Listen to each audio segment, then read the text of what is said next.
Perempuan telah memainkan peran penting dalam pertahanan nasional Ukraina sejak 2014 lalu. Apalagi kini terjadi peningkatan signifikan jumlah perempuan siap mengangkat senjata melawan agresi Rusia.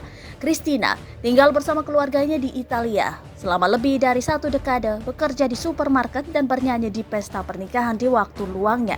Tetapi ketika ketegangan militer meningkat setahun yang lalu di sepanjang perbatasan timur Ukraina, perempuan Ukraina berusia 29 tahun itu kembali ke negara kelahirannya untuk menjadi seorang tentara. Dia sepenuhnya menyadari bahaya yang dia hadapi sejak tahun 2014. Ukraina telah menjadi sasaran agresi yang didukung Rusia di wilayah timur Donbas. Resiko mengucapkan selamat tinggal pada kehidupan selalu ada.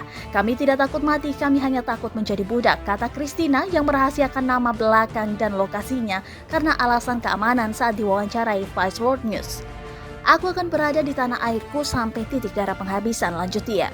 Keputusan perempuan Ukraina seperti Kristina untuk mengangkat senjata demi membela negara dari ancaman Rusia membuat barisan perempuan yang lebih tinggi daripada kebanyakan angkatan bersenjata lainnya di dunia.